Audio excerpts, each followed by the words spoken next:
Malam orang-orang terbahagia di dunia, Itu saya, itu kamu, itu kita semua. semuanya. Amin. Tadi saya udah perkenalan, jadi saya bergabung di FGB itu mulai tahun 2011. Saya diajak oleh pelanggan saya yang sering makan bakwan, itu ke THR, waktu itu masih di THR. Terus saya tiap waktu itu hari Jumat saya ikut fellowship pertama. Saya merasa nggak nyaman dengan persekutuan yang dengan fellowship yang diadakan oleh FGB di ITC, karena saya lihat member-membernya itu jualan komputer semua, sedangkan saya rumah makan. Jadi kalau ngomong nggak cocok, mereka perangkat berat, saya perangkat lunak gitu, jadi nggak pernah nyambung gitu. Akhirnya saya putuskan saya nggak mau lagi. Tapi waktu itu presiden chapternya Pak Budiman, karena saya nggak datang, saya dibesuk gitu. Tapi saya tahu, karena waktu itu kan rumah makan saya lihat dari luar gitu, saya tahu mobilnya, saya lihat Budiman turun, saya langsung lari ke belakang. Saya bilang istri saya, bilang saya nggak ada gitu. Jadi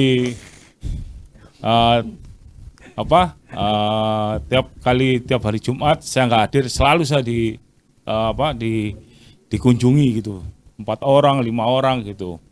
Lama-lama istri saya mungkin malu kali, sering bohongin. Akhirnya dia bilang gini sama saya, kalau kamu nggak datang, kamu tetap di sini. Aku sudah nggak mau bohongin lagi. Nanti kamu gara-gara kamu dosaku gede gitu. Terus akhirnya karena saya sungkan boleh dikunjungin, akhirnya saya datang lagi gitu.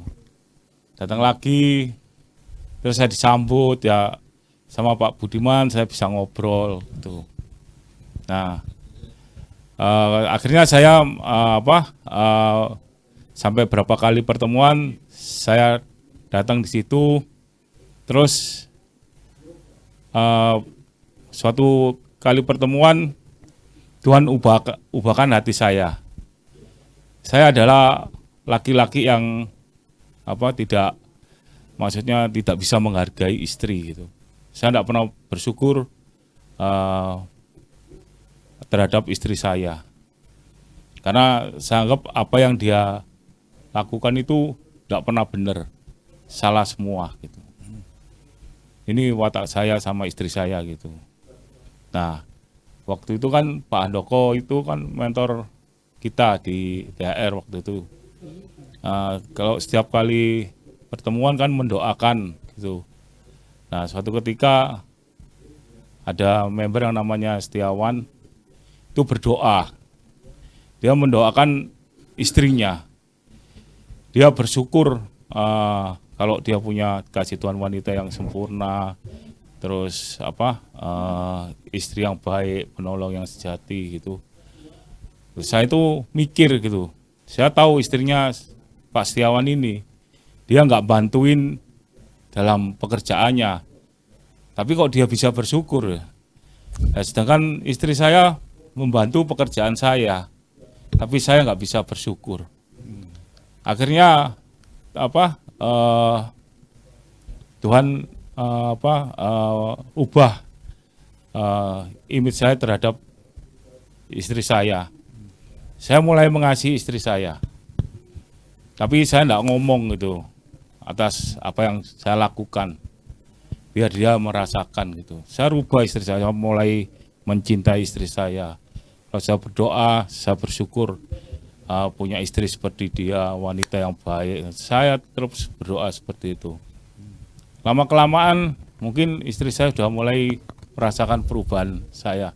Dia bilang, semenjak kamu ikut full gospel, kamu itu berubah loh terhadap saya. Dia bilang gitu. Saya merasakan cinta kasihmu terhadap saya itu beda dengan yang dulu. Wes, kamu melok full gospel aja. Oh, jadi bolos gitu. Akhirnya puji Tuhan, sampai sekarang saya masih melayani di full gospel, dan mulai dari THR sampai pindah di ITC. saya tetap mengikuti dan pertumbuhannya sekarang juga sudah puji Tuhan, sekali ibadah bisa 10, kalau datang semua bisa 12 orang. Itu aja kesaksian dari saya. Terima Haleluya. kasih, Tuhan Yesus berkati. Haleluya. Oh ya, saya rumah makan Bawan Surabaya di Tambak Sari, Pak. Sherlock Pak, Sherlock Pak. Ya.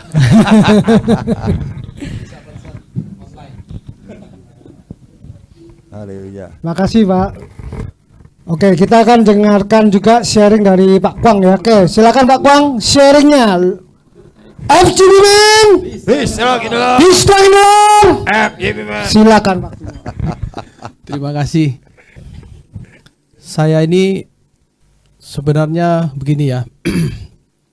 Kisah saya ini sebenarnya menyedihkan. Tapi posisinya saya sudah pulih lama gitu ya. Maksudnya lama itu semenjak 2015. Jadi kejadiannya itu 2014. Berawal dari 2012 saya punya usaha apotik itu sampai hancur. Hancur tuh sampai habis dan minus.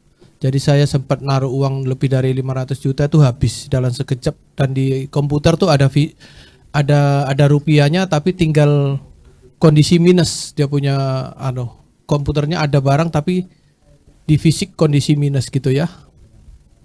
Itu gara-garanya saya dulu seorang kepala cabang di farmasi. Saya lupa sama Tuhan. Karena saya Senin sampai Sabtu itu kerja sampai malam terus. Hari Minggu saya jaga apotik. Jam 7 saya buka apotik. Pikiran saya tangkap gitu kan. Orang-orang tutup saya buka gitu. Itu saya lakukan. Jadi saya jauh dari Tuhan sungguhan. Sekitar beberapa tahun saya senang. Satu kali saya diingatkan sama seorang sahabat dan juga saya anggap saudara. Dia bilang, kamu coba hitung kalau kamu ndak ke gereja satu kali, misalnya berapa sih kamu bisa hasilkan, dia bilang gitu. Zaman ya saya apotik saya itu sekitar tahun 2004 itu rame-ramenya, income saya cukup besar. Jadi 2007 26 saya jalan-jalannya mesti ya Malaysia Singapura pasti sudah saya ini buat 5-6 orang saya mesti bisa bawa, dalam setahun bisa 3 kali. Jadi setiap libur. Jadi saya kira lumayan waktu itu. Tapi ya di 2009 2012 itu yang kacau, membuat saya diingatkan jatuh tadi apotik, dan saya juga ya istilahnya berhala ya, sampai ndak ke gereja, sampai lupa sama Tuhan. Akhirnya saya ngambil keputusan saya pulang ke Sumatera. Saya pulang ke Sumatera. Saya memang dari kecil punya impian kepingin tidur di gereja, bersihkan gereja, ngepel gereja. Itu target saya. Ternyata terjadi. 2014 mulai bulan 4 sampai bulan 11 saya tidur dan makannya pun di gereja. Saya mencoba dari situ. Selama hampir 6 bulan, saya bilang sama keluarga dari sini, jangan kirimin uang 1 rupiah pun. Jadi saya betul-betul PK dari gereja yang saya dapatkan. Tapi di situ saya merasa, tadinya saya merasa doa saya tidak manjur. Gereja ini suami istri, om dan tante saya, mereka yang gereja, mereka GPDI, di pedesaan di satu desa di Sumatera yang sangat terpencil. Ya, saya merasa di situ, wah, setiap saya kepingin apa, saya berdoa sama Tuhan. Waktu itu ada bakso. Bakso tuh harganya cuma 15.000, tapi kita ini kan tidak pegang uang sama sekali. Saya berdoa. Yang kasih itu anak kecil sama saya. Om kepingin bakso ya, dia bilang gitu. Dia lihat dari wajah saya, puji Tuhan dikabulkan. Saya kepingin durian. Tiba-tiba ada jemaat kasih durian 1 karung. Saya yang kakinya bengkak kebanyakan gitu kan. Serakah juga gitu. Jadi di situ saya mencoba diri saya bisa, karena saya merasa dipulihkan, saya bisa bahasa roh. Jadi situ saya pulang, ada KKR, saya bisa bahasa roh. Saya bangga banget bisa bahasa roh di situ. Dan dibawa sama om sama tante saya, kami KKR gitu, ada 7-8 pendeta, saya 1 orang. Pokoknya dalam satu mobil itu 8 orang, saya supirnya lah pokoknya. 8 pendeta, 1 kali kewalahan mereka. Saya ikut-ikut tumpang tangan, dalam nama Yesus gini.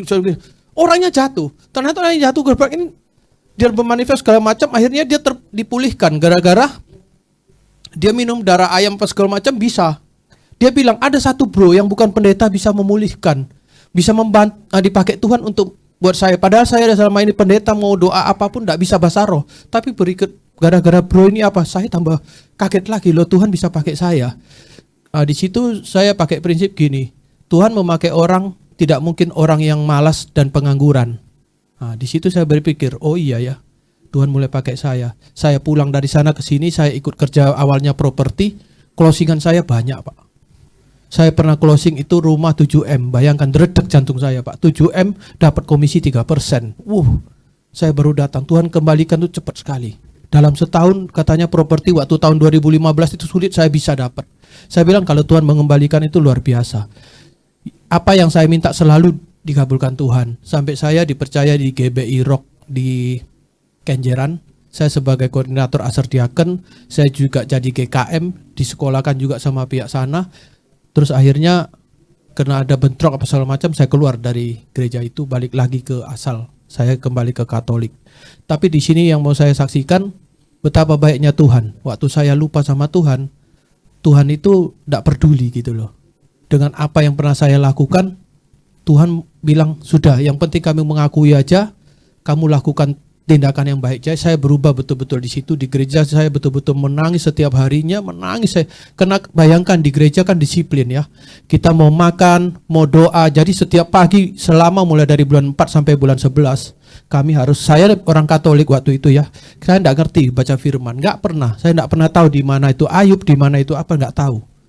Tapi kami yang setiap hari jam 4 wajib kesaksian dan segala macam, bangun jam 4, makan harus sesuai tank jam 8, jam 12 harus tunggu lonceng baru bisa makan, dan berdoa juga ada ya seperti gimana sekolah teologi hampir gitu kami lakukan karena kami tidur di pastori dan tidurnya pun di ini, di apa namanya, kayak gini gitulah. Ini sudah empuk bagi kita karena memang betul-betul seperti sama om tante saya dibikin saya seperti pelayan gitu kan. Tapi saya merasakan kasih Tuhan yang luar biasa. Semenjak dari sana saya dipulihkan, puji Tuhan. Saya dari nol, karena kami nol lagi segala macam, anak saya bisa kuliah di Petra, di perhotelan, bisa dibiayai dari hasil pekerjaan saya saat ini. Dan akhirnya apotek saya itu saya tutup karena saya rasa merugi. Saya bisa kerja lainnya apa segala macam, itu karena kasih Tuhan. Walaupun Tuhan memberikan saya serba pas waktu jatuh tempo saya bisa bayar, pas waktu butuh Tuhan kasih, saya enggak apa-apa. Makanya ini waktu saya didatangi sama Pak Bambang kan, Sincia dia datang sama saya.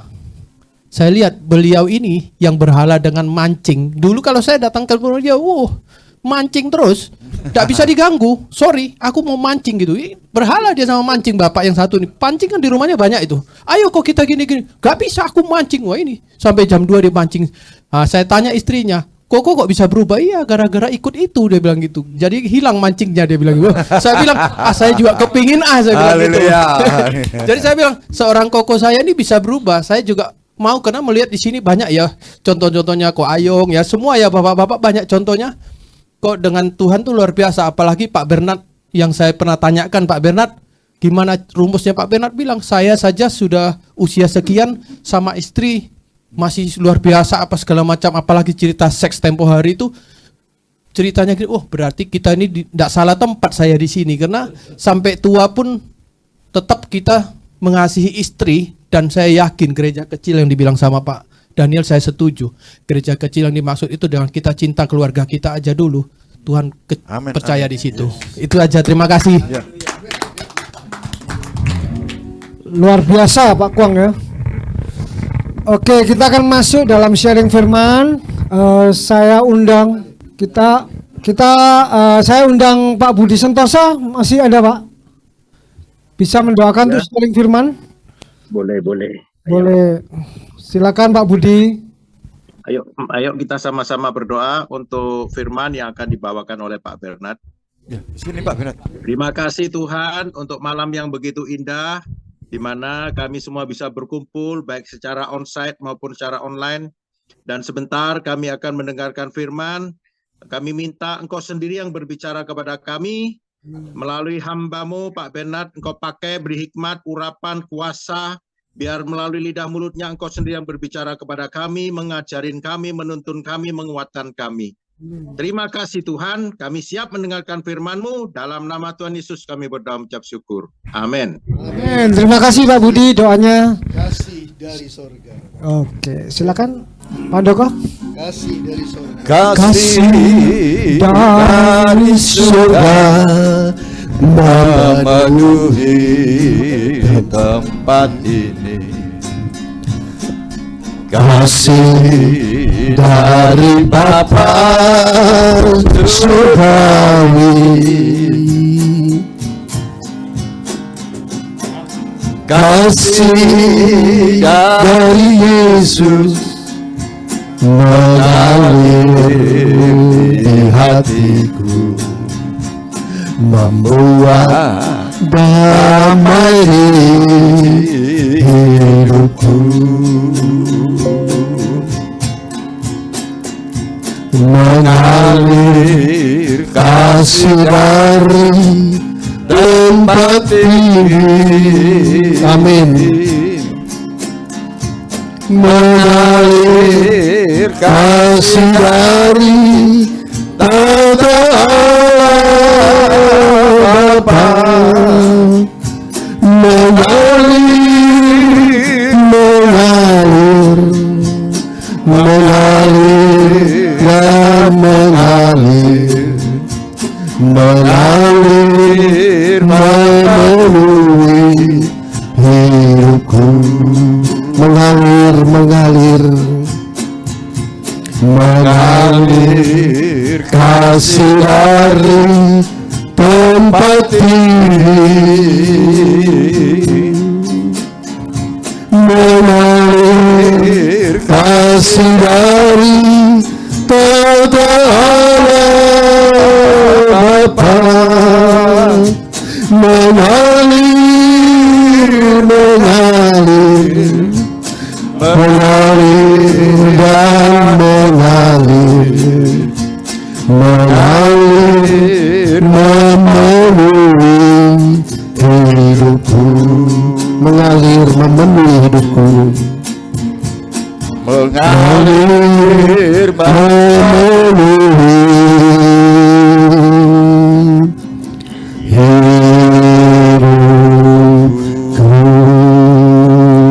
Ayo dengan lembut kita sembah Dia. Haleluya, haleluya. Kasih-Mu mengalir, mengalir di dalam kami malam ini. Terima kasih Bapa untuk jamahan-Mu Tuhan. Terima kasih, terima kasih. Haleluya, haleluya. Terima kasih. Haleluya. Bapa di surga, terima kasih untuk kasih-Mu Bapa. Terima kasih untuk Roh Kudus yang Kau taruh di dalam hidup kami. Dan yang ada di dalam kami ini lebih besar daripada roh apapun juga yang ada di dalam dunia ini. Roh kasih itu, Roh Kudus yang membuat kami lebih dari pemenang di dalam menghadapi kehidupan ini. Malam ini kami memerlukan firman-Mu Tuhan. Kami serahkan tubuh kami sebagai persembahan yang hidup, yang kudus dan berkenan di hadapan-Mu. Kami tidak lagi mau serupa dengan dunia. Kami boleh mengalami pembaruan pada budi kami, sehingga kami bisa membedakan kehendak Allah, apa yang baik, yang berkenan, dan yang sempurna kepada Tuhan. Itu kerinduan kami Bapa. Itu kerinduan kami. Kami bisa membedakan kehendak-Mu dan melakukannya dalam nama Tuhan Yesus. Haleluya. Amin. Selamat malam Bapak-bapak sekalian yang dikasihi Tuhan Yesus. Malam ini saya percaya bahwa setiap kita sudah mau mempersembahkan tubuh kita seperti dalam Roma 12 ayat 1 itu sebagai persembahan yang hidup, yang kudus, dan yang berkenan di hadapan Tuhan. Itu adalah ibadah kita yang sejati. Kadang-kadang kita akan menganggap ibadah itu di gereja, tapi ibadah sejati itu tiap hari, saudara. Tiap menit, tiap jam mempersembahkan tubuh kita sebagai persembahan yang hidup, yang kudus, dan yang berkenan di hadapan Tuhan. Itu nanti intinya dalam firman Tuhan pada malam hari ini. Dan kita akan baca bersama-sama Injil Yohanes pasal yang 16 ayat yang ke-13, karena kita tahu besok kita memperingati kenaikan Tuhan Yesus ke sorga. Dan Tuhan Yesus meminta kepada Bapa untuk Bapa mengirimkan Roh Kudus-Nya kepada kita. Nah ini. Tetapi apabila ia datang, kalau di situ ada, mari kita baca bersama-sama 1, 2, 3. Tetapi apabila ia datang, yaitu Roh kebenaran, ia akan memimpin kamu ke dalam seluruh kebenaran, sebab ia tidak akan berkata-kata dari dirinya sendiri, tetapi segala sesuatu yang didengarnya itulah yang akan dikatakannya, dan ia akan memberitakan kepadamu hal-hal yang akan datang. Jadi Roh Kudus itu adalah di sini disebutkan Roh kebenaran. Ayo kita katakan 3 kali Roh kebenaran. 1, 2, 3. Roh kebenaran. Roh kebenaran. Roh kebenaran. Fungsinya memimpin kita selama hidup kita ini dalam kebenaran firman Tuhan. Seperti kita sudah ketahui semua bahwa ketika kita percaya kepada Tuhan Yesus, kita ini ditutup oleh darah Yesus, kita diampuni dosa-dosa kita dibenarkan. Belum benar sebenarnya, masih dosanya masih banyak. Tetapi begitu kita mengaku percaya, maka dosa kita itu diampuni, dan kita ini mempunyai akses, memiliki hubungan dengan Bapa di sorga, diperdamaikan dengan Bapa di sorga, dan diangkat anak. Sebab kalau dengan dosa kita tidak bisa diperdamaikan dengan Allah Bapa itu. Tapi puji Tuhan, kita ini dibenarkan melalui darah Yesus yang mengampuni dosa-dosa kita ini. Tapi setelah kita jadi anak, kita menjadi keluarga Allah, itu tanggung jawabnya kita masing-masing ini bukan hanya dibenarkan, tetapi kita memilih yang benar dalam setiap pikiran kita, perkataan kita, dan kelakuan kita. Bagaimana caranya? Ya ini, tadi dikirim ini kan. Dikirim Roh Kudus, Roh kebenaran yang memimpin kita kepada seluruh kebenaran. Caranya gimana, saudara? Efesus 1 ayat 13 itu mengatakan, begitu kita percaya, itu dimeteraikan di dalam diri kita ini, Roh Kudus ini, gitu loh. Jadi masing-masing kita yang percaya kepada Tuhan Yesus, itu ada Roh Kudus sudah, gitu. Di dalam dirinya yang siap memimpin kita kepada seluruh kebenaran. Melalui apa? Tadi dikatakan mendengar. Mendengar apa? Firman Tuhan. Ya. Jadi ini duetnya ini ya. Roh Kudus dan firman Tuhan. Roh Kudus sudah dimeteraikan ketika kita percaya. Firman Tuhan disediakan, tapi kita harus baca. Kita harus renungkan. Sehingga dengan demikian, nanti kita ini pada waktu berjalan diingatkan sama Roh Kudus. Ini loh, ayat firman Tuhannya ini. Coba kita baca di dalam Injil Yohanes pasal 14, ayat yang ke-26, saudara. Injil Yohanes pasal 14, ayat yang ke-26.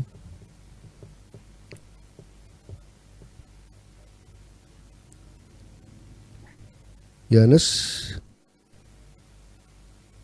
14. Tetapi penghibur, yaitu Roh Kudus yang akan diutus oleh Bapa dalam namaku, dialah yang akan mengajarkan segala sesuatu kepadamu, ya. Jadi ini akan mengajarkan kepada kita dan akan mengingatkan kamu akan semua yang telah kukatakan kepadamu, yaitu firman Tuhan. Jadi ingat, saudara, jangan lupa perkatakan firman Tuhan. Baca firman Tuhan. Renungkan itu siang dan malam. Bertindak hati-hati sesuai dengan pimpinan Roh Kudus itu, maka perjalanan kita akan berhasil. Karena kita, kalau kita nurut, tanggung jawabnya kan di kita nih. Kita nurut, kita jalan benar. Wah, itu kita berkenan di hadapan Tuhan. Misalnya, Kadang-kadang terus ada kesempatan untuk melihat gambar-gambar pornografi, percabulan dan lain sebagainya. Kalau kita sering baca firman, nanti dalam hati kita itu keluar. Misalnya Matius 5 ayat 28 misalnya. Di situ dikatakan, kalau seorang pria dia memandang perempuan selain daripada istrinya, dan dia menginginkan perempuan itu seperti dia menginginkan istrinya, dia sudah berzina. Jadi di kekristenan ini berat sebenarnya, saudara.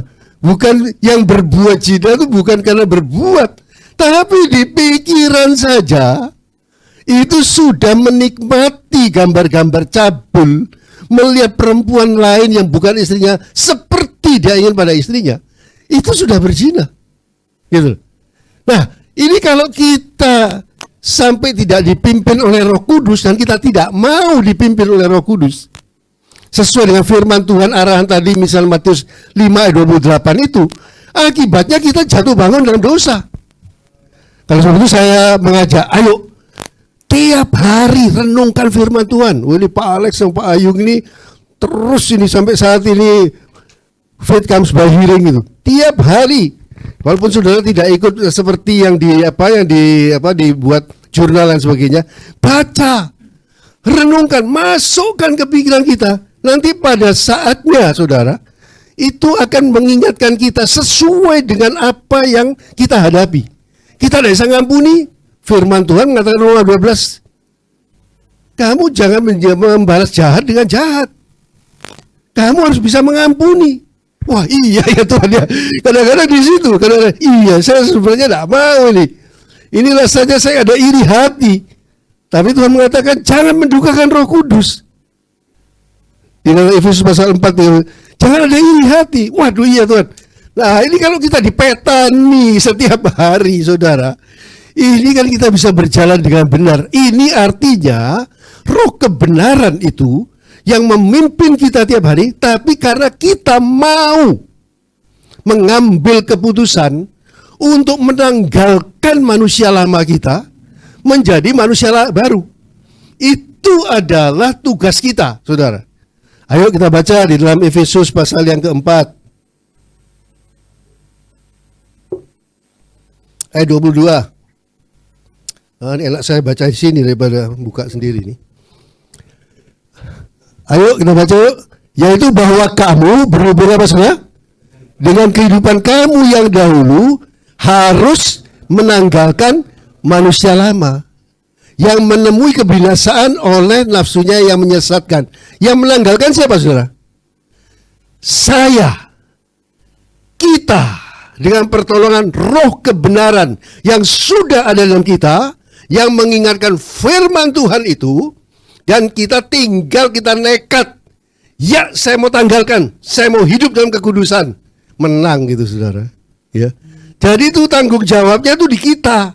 Ya jangan bilang, waduh saya tidak bisa, memang saya sudah dari asalnya saya sudah memang seringnya suka marah-marah, saya ini suka benci, tidak bisa ini, bisa. Yang penting kita mau menanggalkan. Ini prinsipnya daripada kehidupan kekristenan itu. Kemudian apa? Supaya kamu dibarui dalam apa saudara? Roh dan pikiranmu dan mengenakan manusia baru yang telah diciptakan menurut kehendak Allah di dalam kebenaran dan kekudusan sesungguhnya. Mulai dari roh kita, pikiran kita. Ayo sekarang kita periksa ini. Masih ada iri hati? Masih sedikit-sedikit dongkol pada istrinya? Buang, tanggalkan. Itu membuat kita dibebaskan, saudara. Hari ini menang, besok kita juga mengambil keputusan yang sama. Tanggalkan kebencian, tanggalkan segala macam yang jahat itu. Dikatakan dalam Efesus, kalau saudara baca pada bagian berikutnya, itu dikatakan tanggalkan, buang itu. Kata-kata bohong, kata-kata yang kasar, segala macam kemarahan, segala macam kebencian, kepahitan, itu bisa di-list. Coba sekarang dilihat di roh dan pikiran kita itu masih ada yang mana? Ya namanya kan sekolah kehidupan, saudara. Sekolahnya ini kan belum selesai-selesai. Mesti ada itu. Dan tiap malam kan saya juga, ya seperti Pak Alex katakan, tiap malam tuh mesti periksa ini, sudah mau tidur ini. Waduh iya ya, tadi ini saya sudah tidak benar ini. Karena pikiran saya ini kok memikirkan bukan pikiran-pikiran Kristus ini. Kok memikirkan pikiran-pikiran manusia. Kadang-kadang ada khawatirnya, ada cemasnya. Tuhan ampuni saya. Nah, ketika kita tiap hari itu metani dalam bahasa Jawanya itu ya, menanggalkan, minta ampun di hadapan Tuhan, kita lepaskan, kita akan kuat loh saudara. Lama-lama itu nanti saya percaya nanti pada akhirnya itu ditanggalkan bukan cuma sedikit demi sedikit, biar semuanya ditanggalkan dan kita bisa mengenakan manusia baru itu dalam kebenaran dan kekudusan. Itu tujuan kekristenan, itu bukan masuk surga, itu akhirnya akan demikian. Itu menerimanya nanti tujuan akhirnya itu memang di surga. Tapi tujuan kekristenan itu adalah perubahan kodrat manusia lama dengan akibat daripada dosa itu, kebencian, percabulan dan lain sebagainya, itu diubah menjadi manusia baru dengan pertolongan Roh Kudus tadi, roh kebenaran tadi memimpin pada kebenaran, dengan pertolongan firman Tuhan dipimpin dalam kebenaran dan kekudusan. Nah ini tentunya kan sekarang kita masih menuju ke sana saudara, tapi nanti hasil akhirnya tuh mesti benar, kudus, sebagai manusia baru itu mengeluarkan buah. Buahnya apa? Ya buah roh itu kan. Ada kasih, sukacita, damai sejahtera, kebaikan, kemurahan, kesabaran, kesetiaan, kelemah lembutan, penguasaan diri, dan sebagainya. Nah ini satu pertandingan, perlombaan saudara. Kita bersyukur bahwa kita ada di dalam komunitas yang ini, yang baik ini gitu loh. Sehingga kita diasah, diberikan arahan. Tujuan utamanya adalah perubahan kodrat manusia lama dengan bentuk kedagingan menjadi manusia baru yang dipimpin oleh Roh Kudus, hidupnya di dalam kebenaran dan kekudusan. Dan kebenaran dan kekudusan ini saudara, ini adalah kunci kesuksesan yang daripada Tuhan. Saudara, pokoknya pegangan ini saudara. Kesucian, kekudusan, kebenaran ini. Inilah goal kekristenan yang diinginkan oleh Tuhan. Dan inilah kunci bahwa Tuhan akan membela hidup kita, akan memelihara hidup kita. Dia akan memberikan jalan keluar, karena dia berkenan akan hidup kita. Karena dia tahu bahwa kita mau mengambil keputusan untuk mencintai Tuhan lebih dari segala-galanya. Jadi kalau kita disebut dengan kebenaran, kita tahu ya, kebenaran itu apa ya, sesuai dengan firman kan. Kekudusan, apa itu? Ya hampir sama tentunya. Tapi kalau kita lihat kamus Alkitab, kekudusan itu artinya bebas dari dunia. Artinya kita ini dipisahkan dari dunia. Jadi saudara mesti tahu nih, kita tinggal di dalam dunia, tapi dipisahkan dari dunia. Hidup hanya untuk Tuhan. Dalam setiap pikiran kita, kelakuan kita yang kita tanyakan, apakah Tuhan senang dengan apa yang kita pikirkan? Belum tentu itu salah. Katakanlah saudara nonton, gitu, nonton di YouTube, nonton TV, nonton film, nonton drama, itu tidak salah sebenarnya, gitu. Tapi kadang-kadang itu menjadi sesuatu di mana itu lebih daripada Tuhan. Di mana kita menonton berjam-jam, main gadget berjam-jam, lupa. Seakan-akan itu tidak apa, ini kan benar. Tapi saudara-saudara sekalian, kalau kita lihat ternyata kita tidak lagi punya gairah yang berapi-api, lapar dan haus akan firman Tuhan. Kalau saudara sudah mulai loyo baca firman Tuhan, engkau tidak bisa duduk di hadapan Tuhan berdoa cukup lama. Itu ada satu warning, saudara. Apakah engkau hidup di dalam kekudusan? Dan kita semua ini masih, karena ini daging kita ini kan kuat sebenarnya, saudara. Itu mesti dilatih. Kalau tidak mulai hari ini, kalah saudara. Tidak nututi, kita sudah umur berapa? Masih banyak hal di mana kita ini kadang-kadang. Tapi kalau kita dengan roh kebenaran itu, kita bisa dipimpin sesuai dengan firman Tuhan. Baca firman, renungkan firman, punya komunitas yang baik. Dan kita mau dipimpin oleh Roh Kudus. Iya Tuhan, iya Tuhan, iya Tuhan. Waduh saudara, kita itu akan dibela. Saya ngalami saudara, ngalami masalah-masalah yang begitu berat. Saya pasti tidak akan ngomong kayak soal itu. Tapi ternyata dengan kunci kekudusan, kebenaran, Tuhan itu bela. Tiba-tiba saja ada pertolongan. Tiba-tiba saja ada jalan keluar. Dan itu berkali-kali saudara. Oleh sebab itu saya tahu seorang hamba Tuhan mengatakan, sudahlah, pokoknya kamu pegang ini dulu. Dasar kekristenan itu kekudusan ini, kebenaran. Kalau kamu hidup nih, kamu dikuatkan oleh Roh Kudus, oleh firman Tuhan, kamu hidupmu itu akan dibela oleh Tuhan. Dan tidak akan berkekurangan, walaupun kadang-kadang kita menghadapi masalah-masalah, saudara-saudara sekalian. Tuhan itu akan bela kita. Tuhan akan mengatur hidup kita. Dia akan memberikan terobosan. Contohnya kan sudah jelas seperti Daniel, Sadrah, Mesah, Abednego. Dia mengambil keputusan pada saat itu tidak mau menajiskan tubuhnya dengan makanan dan minuman raja yang memabukkan. Dia bisa berlesat-lesat karena dia hidup di istana kan. Tapi katakan no. Tidak. Dia hanya minta sayur, minta air putih. Dan itu dikabulkan. Ternyata apa saudara? Kita melihat hasilnya. Mereka ini 10 kali lipat lebih pinter dibandingkan dengan orang-orang bijaksana yang ada di Babel itu saudara. Ini orang-orang buangan, anak-anak muda. Tapi nekat untuk hidup kudus saudara. Dan Tuhan bela dia. Kemudian apa? Pada waktu mereka seharusnya dihukum mati sebenarnya. Kenapa? Raja yang tanda kutip gila itu, Raja Nebukadnezar, itu dia mimpi. Yang ditanyakan itu bukan arti mimpinya. Gua mimpi apa ya? Dia tanyakin, saya ini mimpi apa? Dan artinya apa? Dia nanya kepada orang bijaksana. Dia tidak ada raja. Masa ada raja yang punya mimpi? Kita yang ditanya mimpinya apa? Oh, tidak bisa. Pokoknya kalau kamu tidak kasih tahu mimpi saya, kamu tak bunuh semua. Termasuk Daniel, Sadrah, Mesah, Abednego.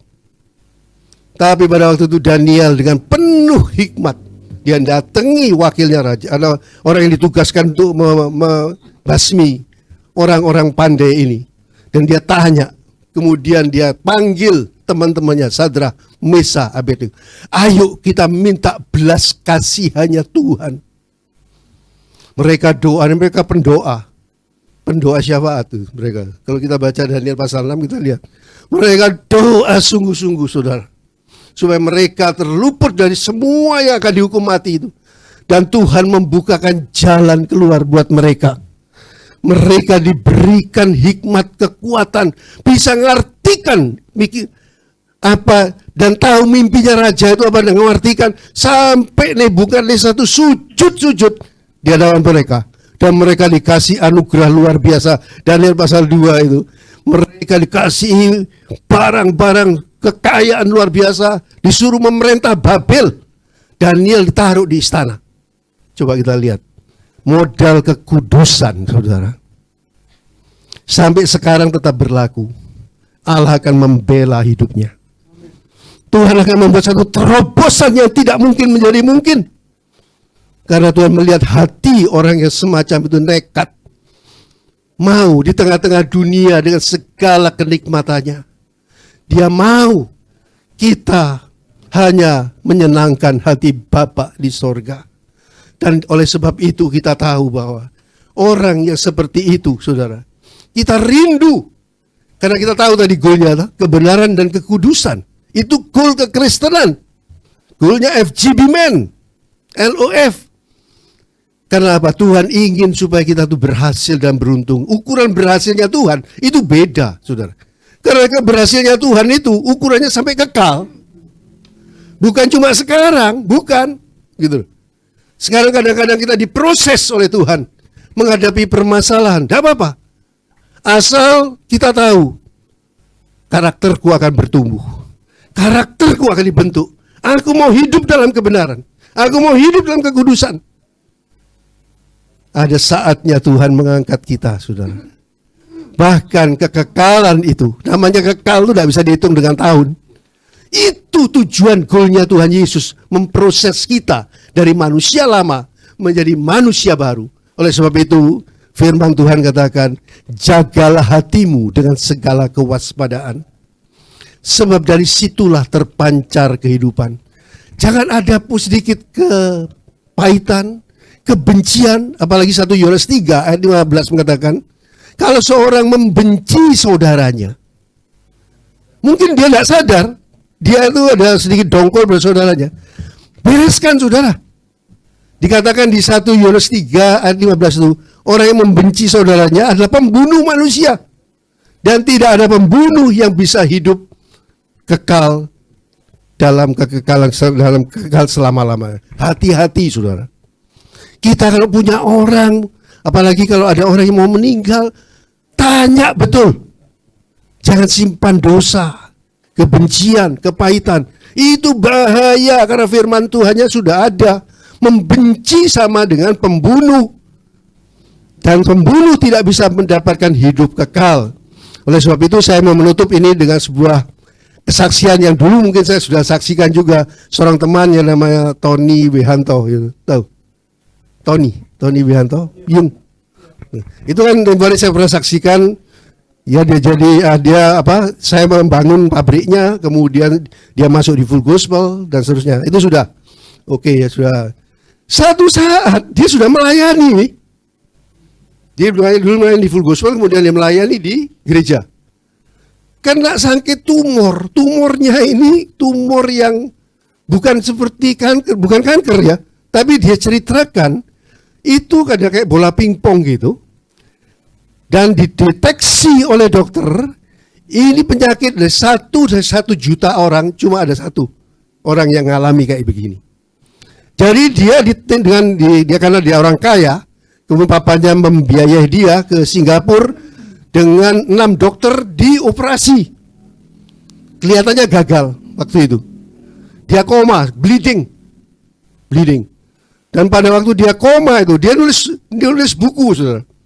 Sampai sekarang saya masih punya bukunya. Saya juga kasih pengantar di sana. Saya memberikan, karena dia ini Tuhan mengatakan ini harus disebarkan, karena ini penting sekali. Dan pada waktu dia sedang koma itu, dia rohnya keluar dari dalam tubuhnya itu. Tapi ada dalam ruangan operasi itu, gitu. Dia melihat ada orang dioperasi dengan dokter-dokter dan perawatnya, tapi dia tidak tahu siapa yang dioperasi pada waktu itu. Pada waktu itu dia tanya, waduh, kira-kira orang ini akan mati nih, katanya dia begitu. Dia mikir-mikir, karena dokter-dokter itu sudah pada cemas, ngomong satu dengan yang lain. Wah, ini pasti mati. Siapa sih ini, katanya. Begitu dia nggak tahu itu siapa. Gitu. Tiba-tiba saudara, di depannya ada dinding, itu terbuka dinding itu saudara. Dia melihat satu lorong panjang, gelap. Tidak lama lagi ada ketebak. Wah, dia takut saudara. Karena yang keluar tuh makhluk hitam, tinggi sampai ke plafon. Dia langsung lari ke dinding yang di belakangnya dia ini. Waduh, ini pasti dikejar saya ini, katanya begitu. Tapi ternyata makhluk itu berhentinya di kepala orang yang dioperasi itu.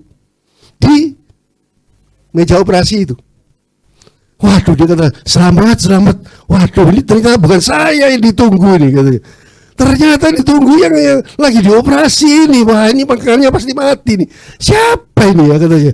Dia kemudian berani karena makhluknya itu diem aja, katanya begitu. Dia maju. Dia lihat, dia kaget karena itu wajahnya, saudara. Jadi dia teriak, Yesus, Tuhan, tolong. Untung dia jerit itu. Yesus, Tuhan, tolong. Langsung kayak ada sinar. Dar. Akhirnya dia ini dalam keadaan tidak sadar lagi. Tiba-tiba setelah dia terbangun, sudah dalam ruangan, bukan ruangan operasi. Ternyata operasinya berjalan dengan baik, saudara.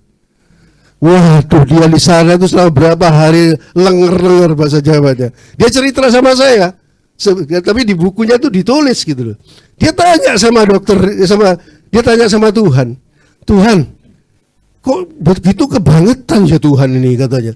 Saya ini salah apa kok mau mati dijemput sama malaikat maut ini? Mestinya kan malaikat terang, mestinya malaikat yang membawa kereta dan lain sebagainya. Kok saya dijemput malaikat maut ini, kenapa? Saya kan sudah melayani di gereja, saya bayar persepuluhan. Memang rajinnya luar biasa pelayanan itu, saudara. Tapi pada waktu itu Tuhan bicara apa, saudara? Jagalah hatimu dengan segala kewaspadaan. Wah, ternyata yang dilihat bukan pelayanannya, saudara. Pelayanan itu hanya buahnya saja. Jagalah hatimu dengan segala kewaspadaan. Karena dari situlah terpancar kehidupan. Kemudian Roh Kudus, roh kebenaran itu mengingatkan dia. 1 Yohanes 3 ayat 15. Kalau engkau membenci saudaramu, engkau seorang pembunuh, dan seorang pembunuh tidak mendapatkan hidup kekal. Dia langsung teriak, ampun Tuhan, saya bertahun-tahun saya benci adik saya. Karena adik saya sering membuli saya di hadapan papa saya. Dia sering menyakiti saya dan saya tidak mau membalas. Tapi saya mengambil keputusan, saya tidak bisa mengampuni, saya tidak bisa memaafkan. Tapi dia katakan, Pak Bernard, puji Tuhan loh Pak Bernard, kalau saya sampai dibawa malaikat maut itu, waduh, ini saya sudah sia-siakan pelayanan saya ini. Tapi Tuhan masih mengasihi saya. Dan saya diberikan perpanjangan. Tapi saya tidak mau tinggal di dalam kebencian. Dia langsung selesai keluar dari rumah sakit, bereskan semuanya. Nanti kalau ketemu kapan-kapan suruh saksi di sini. Dan itulah saudara ya. Ayo sama-sama kita ya, buang segala hal-hal yang tidak benar di hadapan Tuhan. Minta Roh Kudus, roh kebenaran itu memimpin kita pada seluruh kebenaran. Dan kita akan bersama-sama mengakhiri pertandingan ini dengan baik. Sehingga Bapa di sorga akan mengatakan pada setiap kita, engkaulah anakku yang aku kasihi, kepadamulah aku berkenan. Amin. Amin. Mengasihi lebih sungguh, mengasihi lebih sungguh. Tuhan lebih dulu mengasihi kepadaku, mengasihi. Ayo kita mulai dengan kita katakan, mengasihi istriku lebih sungguh. Apakah ada ganjelan? Bereskan. Mengasihi istriku lebih sungguh. Amin. Mengasihi istriku lebih sungguh. Tuhan lebih dulu mengasihi kepadaku, mengasihi istriku lebih sungguh. Mengampuni lebih sungguh. Jangan simpan sakit hati, jangan simpan ganjelan, jangan simpan kemarahan. Lebih sungguh, bereskan. Tuhan lebih dulu mengampuni kepadaku, mengampuni lebih sungguh. Mari kita sembah. Haleluya.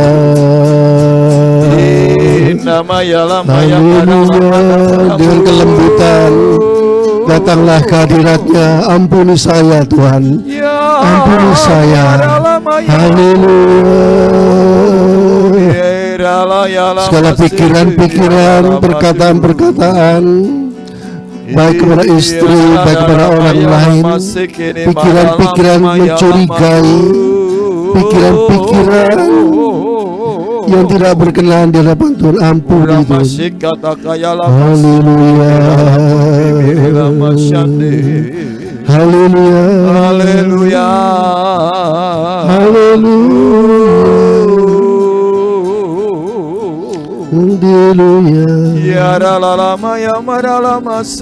Bersihkan Tuhan, bersihkan Roh Kudus.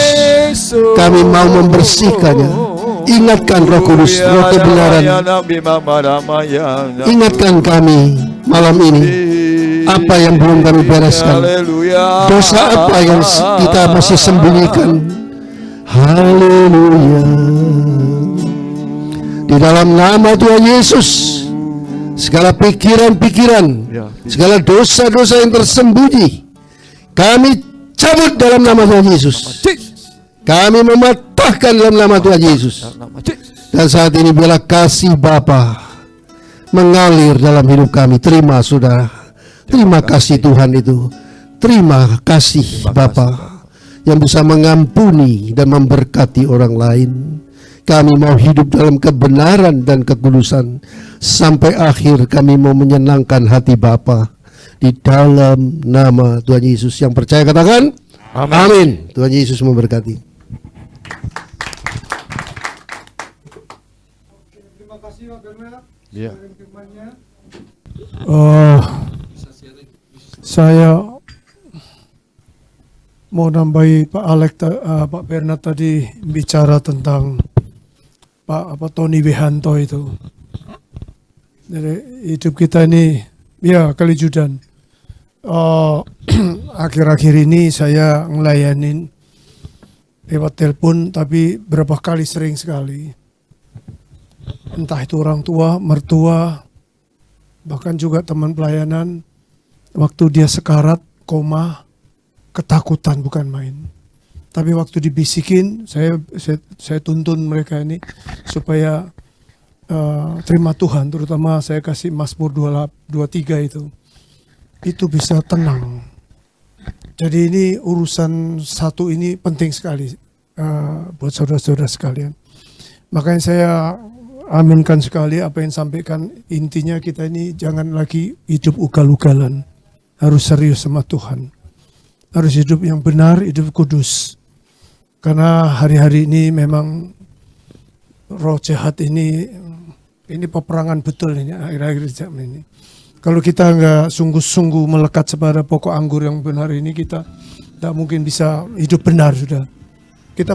Saya mau tanya kita semua, coba kita pikir malam hari nanti di rumah, coba renungkan pertanyaan saya. Dengan kekuatan apa kita bisa menang di semua area ini? Pakai apa coba lihat? Pakai uang kita, posisi kita, kedudukan kita, rumah kita, koneksi kita, pakai kekuatan apa kita bisa menang untuk kita tetap hidup kudus, hidup benar. Nggak main-main saudara. Karena kalau saudara ngikutin saya pelayanan ini, mengerikan saudara. Orang-orang yang lagi sekarat, yang lagi titik nadir, yang lagi mau kemana, mau persimpangan ini, mau ke tempat gelap yang tadi Pak Berat bilang, atau mau tempat yang terang, yang disambut dengan jubah putih yang terang ini, atau yang ini yang gendruwo, orang yang kalau orang dari itu ngomong kiam loong itu, ini ada loh saudara. Karena mama saya sendiri waktu saya dulu belum bertobat, tiap malam itu ya, tiap malam waktu dia lagi koma itu, bukan koma, dia sadar tapi saya bingung dulu, kenapa begini terus, ketakutan wajahnya, dia nolak, nggak mau. Nah sebetulnya ada saudara, saking kita ini nggak dikasih lihat, kecuali kalau kita melayani di area ini. Kalau kita melayani di area ini, makanya itu betul-betul, makanya firman Tuhan katakan gini, lakukanlah keselamatan kita dengan takut dan gentar. Harus ada takut dan gentar, itu baru kita betul-betul bisa benar dan hidup kudus. Ya, jaga mulut kita, bukan cuma hati tok Pak Bernard. Tapi mulut kita ini ojo sembarangan ya. Karena mati hidup kita dikuasai lidah. Sopo yang suka ini bicara mati apa? Bukan mati saudara. Bisa mati masa depan kita. Ya, bisa coba kalau kita sering ngutuk gitu, wah sial lagi dagangan iki matikan sendiri. Jadi iya, ini hati-hati ya. Apalagi suka mengatakan kepada orang lain, itu nanti balik ke kita loh. Balik kita. Jadi puji Tuhan malam hari ini kita diingatkan betul-betul. Makanya tadi Roh Kudus bilang suruh sampaikan ini, orang-orang yang lagi sekarat ini banyak yang ketakutan betul main. Nah kalau saudara nggak masuk ranah itu, nggak memberitahu mereka, waduh itu sangat disayangkan. Sing siapa jenenge tonggomu, sing aduh kok lali. Tonggomu Pak Jaya palang merah itu apa Sumbang Jara. Pak Jaya itu dia punya mertua 3 bulan itu ditaruh di RKZ. RKZ itu ruangan yang cuma 2x1. Ruangan karantina itu. Karena dokter sudah angkat tangan. Tinggal tulang dibungkus kulit aja. Sudah ternyata Pak Jaya ini sudah keliling, sudah tanya, hamba Tuhan Romo, mendoakan, dia tetap aja sekarat, saudara. Terakhir, mungkin Pak Alek yang ngasih tahu, coba Cak Ayung aja, Ayung coba nih. Saya datang sana, saya melihat, saya tanya Roh Kudus, kayaknya saya ini tukang bagian pemberangkatan Pak Bernard. Saya melihat, terus saya bilang, Punya kuasa ini saya bilang, papamu ini, papa mertuamu ini, lagi menantikan, dia ini kangen, dia ini masih belum ada pemberesan ini sama anaknya. Nggak, pasti ada. Coba tanya semua keluarga, ternyata betul. Dia ini konflik dengan anak yang paling dicintai, yaitu perempuan, namanya Linda. Saya masih ingat. Sudah 7 tahun minggat, enggak tahu ininya, saudara. Akhirnya saya bilang, mesti ditemu, kalau enggak papamu tetap sekarat gini, enggak bisa mati-mati. Ternyata betul, saudara. Cari seminggu kemudian ketemu. Begitu kepetok sama anaknya ini, besok lusa berangkat. Hamba Tuhan yang top mengajar, yang saya diajak Pak Bernard. Pak Bernard melayani, pertama enggak mau. Kecewa sama Tuhan. Ingat itu dosennya Gilbert kuliah dulu Chris Muntu kan, sama pendeta yang dulu di dekat rumah sakit di daerah mana itu terus dia enggak mau, terus langsung nyanyi, Tuhan adalah gembalaku. Masih ingat enggak itu? Hamba Tuhan siapa itu namanya? Nah mari gitu, tapi Roh Kudus ngomong sama saya, bilang ini mau diambil. Iya Toyong. Saya terus bilang, iya benar. Nah itu ngomong mamanya istri nih, tak bilangin. Saya bilang, tante, kalau sekiranya Tuhan sama anak-anaknya kumpul ini, rela. Dia bilang kayak masih bisik-bisik, rela Karena ini Tuhan mau panggil. Ternyata betul. Terus saya disuruh Pak Bernard, saya doa, saya cuma bilang, Tuhan, ini waktu itu nih, serahkan yang terbaik buat Tuhan. Cuman saya bilang enggak, ambil loh Tuhan, nanti rodok saru ya. Ya bahasanya rodok halus lah. Tapi Tuhan ngerti yang saya maksud. Ternyata betul. Lusa saya 2 hari Tuhan telepon Pak Bernard. Yung, bener Yung. Orangnya sudah berangkat. Kenapa? Ya ini seringkali kita nih gandolin. Ya, jadi artinya urusan keselamatan ini, urusan hidup kudus dan benar di dunia ini yang diperhitungkan sama Tuhan. Ya, Tuhan berkati. Ya, tadi yang Pak Bernard tadi sampaikan di mana di Efesus 4 ya tadi ya. Bagaimana untuk setiap kita ini boleh bertumbuh dan sebagai SGB Man, visi yang kalau kita lihat bagaimana visi katakan bertumbuh untuk menuju kepada karakter Kristus, keserupaan Kristus seperti itu. yang diambil tadi di Efesus 4, katakan 4 ayat ini ya, yaitu bahwa kamu berhubung dengan kehidupan kamu yang dahulu harus meninggalkan manusia lama yang menemui kebinasaannya oleh nafsunya yang menyesatkan. Bertumbuh tadi Pak Bernard di dalam kekudusan begitu. Lalu saya tuh ingat bahwa di kamar saya itu ada pengilon. Pengilon tahu ya? Kocok. Cermin. Ya. Nah, jadi itu dulu tempat istri saya kalau berkaca gitu, rotok lebar gitu. Lalu berias gitu. Jadi untuk mengingat itu di situ saya tulis ada satu firman Tuhan yang mengingatkan saya tulis di situ. Di satu yang dikatakan begini, hendaklah kamu menjadi kudus dalam seluruh hidupmu, karena dia yang memanggil engkau adalah kudus, seperti itu. Wah, jadi itu tiap saya sisiran baca gitu loh, eling gitu. Jadi ya untuk cerminan kalau sore malam hari mengingat kembali, merefleksikan kembali apa yang tidak benar, minta ampun sama Tuhan, seperti itu. Saya percaya sebetulnya kalau kita itu tadi Pak Bedat nyampaikan, kalau kita itu selalu sadar melihat ujungnya itu loh, muaranya kemana, itu memudahkan kita untuk hidup seperti itu. Artinya gini, kalau kita ngerti muaranya, jadi kalau ada hal-hal yang sulit untuk tadi yang seperti Pak Martin untuk mengampuni, kalau kita lihat yang ujungnya itu di kekekalan itu mudah kita untuk bisa melepaskan harga diri, melepaskan lainnya itu seperti itu.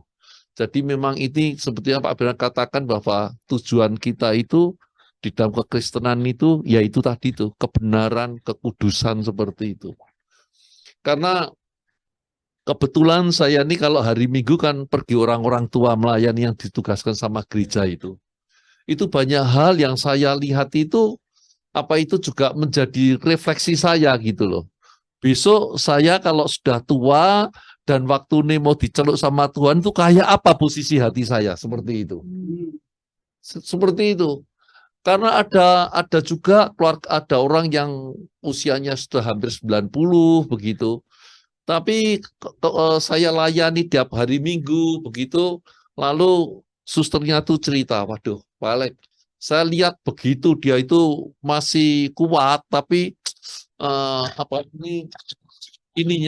kalau bicara tuh strong gitu loh, strong tuh nyeneni suster gitu, saudara, galak gitu loh. Lalu dia ngomong, kadang kalau saya datang ke sana ternyata terlambat mesti nyiapkan diri. Lalu saya ngomong, iya Pak Alek, ini ibu ini karena dia itu kalau tidur itu boleh dikata takut tidur. Kalau tidur karena takut mati, saudara. Itu bisa kejadian, loh. Seperti itu. Sampai orang bisa seperti itu. Nah, disitulah saya memang mesti berbicara dengan dia, doakan dia. Tapi ada yang bisa pasrah gitu. Jadi omong, tolong Pak Alek nanti pada waktunya tolong saya bisa didoakan seperti ini gitu, saudara. Saya menyampaikan bahwa kalau kita sadar ke sana, saya pikir untuk kita lebih mudah untuk hidup ini. Lebih mudah itu artinya gini, ngerti entek-entek aneh damana gitu loh. Maksud saya itu seperti itu yang tadi Pak Benar sampaikan. Dan tujuannya tadi jelas bagaimana dalam kekekalan itu, kebenaran, kekudusan, kesucian, seperti itu. Bahkan ada pernah saya ini karena saya juga melayani kadang-kadang masuk di kampung, keluarga Muslim, keluarga yang di gereja Katolik seperti itu. Lalu saya waktu datang lalu dia ngomong sama saya gini, waduh, paling ini tolong ibu nggak bisa nyambut bapak, dia di kamar karena sudah 2 hari ini koma dia bilang. Loh, kok nggak ngasih tahu saya bilang itu kok nggak nyusul, ya mungkin karena keluarga yang keluarga yang sederhana, jadi mungkin sungkan mau ngasih tahu gitu. Lalu saya minta waktu untuk saya mendoakan dia dalam keadaan koma. Saya doakan kemudian saya baru pulang keluar rumah, baru jalan tempat lain gitu. Kadang saya naik sepeda motor pulang kampung, pergi susul sama keluarganya. Malah itu kok ibu sudah pulang. Nah, ini sebetulnya suatu kenyataan yang sewaktu-waktu mungkin kita sendiri yang menghadapi loh saudara. Tapi maksud saya gini, kita sebagai RGB Men, sebagai orang yang mengerti bagaimana visi yang Pak Demos sampaikan itu kita juga peduli dengan mungkin suatu waktu dalam lingkungan kita sendiri. Perlu yang tadi Pak Bernard sampaikan, pastikan Bapak dia kalau berpulang itu benar-benar dalam keadaan yang plong. Sehingga benar-benar waktu pulang itu dia bersama-sama. Dan itu juga kadang-kadang saya berpikir gini loh saudara. Untuk main saja. Tapi saya gini. Kita ada komunitas ini mau kita bangun hati kita itu hanya apa sama kita? Hati saya jaluk berkat dari kepena terus begitu, tapi minta jaluk gitu. Atau hati yang kepengen terus punya kerinduan sama Tuhan. Dari suatu pengalaman kalau yang tadi saya ceritakan, saya mengunjungi orang sakit itu ya kira-kira mungkin saya sudah kira-kira hampir 15 tahunan itu dan orang-orang tua. Biasanya waktu begitu saya melayani sampai mereka pulang saudara. Karena tidak pulang kita parani terus saudara. Seperti itu. Ternyata gini saudara. Minta maaf, kesimpulan itu. Tapi saya punya kesimpulan, tentunya setiap kita tuh punya kerinduan sama kita.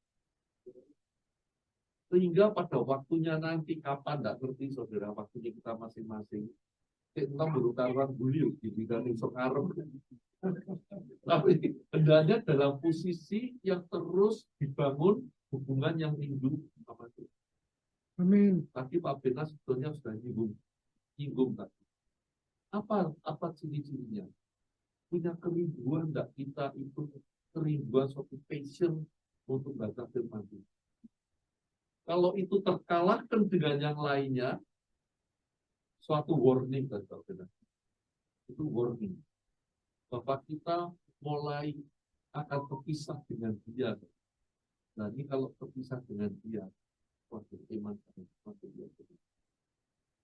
Malam hari ini firmannya memang unik. Firmannya paling tepat untuk firmannya lansia ini. Tapi menurut saya enggak. Ini semua untuk setiap kita anak-anak Tuhan. Ya, jelas posisikan hati kita itu gimana. Nah itu saya kira biar menjadi berkat kita tuh. Ya, saya tutup dalam doa ya. Silakan Pak. Bapak terima kasih untuk firman-Mu itu. Karena firman-Mu itu adalah Engkau sendiri, Pak. Seperti Kau katakan di Yohanes 1 ayat 1, awalnya adalah firman itu bersama-sama dengan Allah, dan firman itu adalah Allah. Pada waktu kami membaca firman itu, pada waktu kami merenungkannya, terima kasih, Tuhan. Karena sebetulnya waktu itu setiap kami mengalami perjumpaan pribadi dengan Engkau, merenungkan, berbicara, merindukan. Bapak, kami minta Bapak, minta anugerah-Mu, minta rahmat-Mu. Jangan biarkan setiap kami ini Bapak, juga seluruh member FGB MFI, dan setiap dari anggota keluarga kami, jangan biarpun sejenak pun Bapak terpisah dari Engkau. Jangan sedikit pun terpisah dari Engkau. Tapi kami minta anugerah-Mu buat hati ini rindu sama Engkau. Melebihi dari yang lain. Hati yang ingin mengasihi-Mu lebih dari yang lainnya. Dan sehingga sungguh seperti yang vision penglihatan yang kau berikan kepada Pak Demos, founder FGD FMI, itu ada pada setiap kami. Sehingga setiap orang akan mengalami perjumpaan pribadi dengan engkau dan terus bertumbuh untuk menjadi orang-orang yang kudus mengasihi. Terima kasih Bapak. Pertemuan pada malam hari ini buat setiap kami nanti malam sungguh-sungguh merenungkan firman-Mu tadi. Hingga sungguh hidup kami terus dalam bimbingan. Terima kasih. Terima kasih Allah. Sebentar kami akan berbicara dan yang lainnya. Biarlah kami minta damai sejahtera-Mu yang melampaui segala akal itu Bapak curahkan kepada kami. Untuk boleh kami bawa pulang dalam keluarga kami, pekerjaan kami, pelayanan kami, dan semuanya kembali kemuliaan. Segala puji syukur bagi-Mu. Di dalam nama Tuhan Yesus, kami telah mengucap syukur dan berdoa. Haleluya. Amin. Haleluya.